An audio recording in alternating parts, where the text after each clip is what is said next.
1523124 dari kelas Perbankan Syariah 2G. Di sini saya akan menceritakan kembali tentang Perjanjian Giyanti dan terbelahnya Jawa. Perjanjian Giyanti merupakan suatu peristiwa besar di masa silam. Perjanjian ini lahir dari kesepakatan segitiga politik antara Pakubuwana III, VOC, dan Pangeran Mangkubumi pada 13 Februari 1755. Masyarakat Indonesia mengingat sejarah ini secara kolektif dan mengingat kelicikan Belanda menggunakan politik pecah belah untuk menundukkan para penguasa Jawa melalui politiknya. Berdasarkan silsilahnya, Pakubuwana II dan Pangeran Mangkubumi adalah kakak beradik yang merupakan sama-sama putra dari Amungkarat IV. Sedangkan Raden Mas Said merupakan salah satu cucu Amungkarat IV. Raden Mas Said sendiri meminta haknya sebagai pewaris tahta Mataram yang diduduki oleh pamannya, yaitu Pakubuwana II. Alasan utamanya ialah bahwa ayah Raden Mas Said, yaitu Pangeran Arya Mangkunegara, merupakan putra sulung dari Amungkarat IV. Oleh karenanya, Arya Mangkunegara lah yang seharusnya menjadi Raja Mataram meneruskan Amungkarat IV.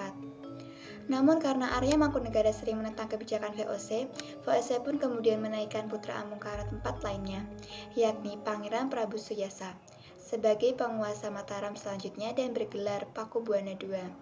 Raden Mas Said ingin merebut tahta Mataram Islam dari pamannya Pakubuwana II. Karena memiliki tujuan yang sama, akhirnya Raden Mas Said bekerjasama dengan Pangeran Mangkubumi untuk merebut tahta Mataram Islam dari Pakubuwana II yang dibantu oleh VOC. Pada 20 Desember 1749, Pakubuwana II wafat. Terjadi masa kekosongan jabatan. Pada saat itu, Pangeran Mangkubumi mengangkat dirinya sebagai Raja baru Mataram, tetapi hal itu tidak diakui oleh VOC. Karena sebelum Pakubuwana II wafat, ia telah memberikan wewenang pengangkatan Raja baru kepada VOC. VOC pun mengangkat putra dari Pakubuwana II, yakni Raden Mas Surjadi yang bergelar Pakubuwana III. Raden Mas Said dan Pangeran Mangkubumi kembali melancarkan serangan pada VOC dan Pakubuwana III. Untuk mengatasi serangan dari Raden Mas Said dan Pangeran Mangkubumi, VOC kemudian menyusun siasat adu domba kedua tokoh tersebut. VOC mengirimkan utusan khusus untuk menghasut Raden Mas Said agar berhati-hati kepada Pangeran Mangkubumi yang bisa saja mengkhianatinya. Politik adu domba yang dilancarkan VOC pun membuahkan hasil. Pada tahun 1752 terjadi perselisihan antara Pangeran Mangkubumi dan Raden Mas Said. Hal ini kemudian dimanfaatkan oleh VOC untuk berunding dengan Mangkubumi. VOC membujuk Mangkubumi dengan menjanjikan setengah wilayah kekuasaan Mataram yang dipegang Pakubuwana III. Pada tanggal 22 sampai 23 September 1754, VOC mengadakan perundingan dengan mengundang Pakubuwana III dan Pangeran Mangkubumi, yaitu untuk membahas pembagian wilayah kekuasaan Mataram, gelar yang akan digunakan, serta kerjasama VOC dengan Kesultanan. Perundingan ini akhirnya mencapai kesepakatan dengan ditandatanganinya Perjanjian Giyanti pada 13 Februari 1755, yang artinya membagi kerajaan Mataram Islam menjadi dua bagian, yaitu Kasunanan Surakarta dan Kesultanan Ngayogyakarta.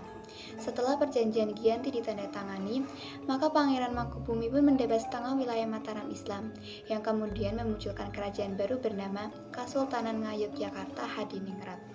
Pangeran Mangkubumi lalu mendeklarasikan sebagai raja dengan gelar Sri Sultan Hamengkubuwono I.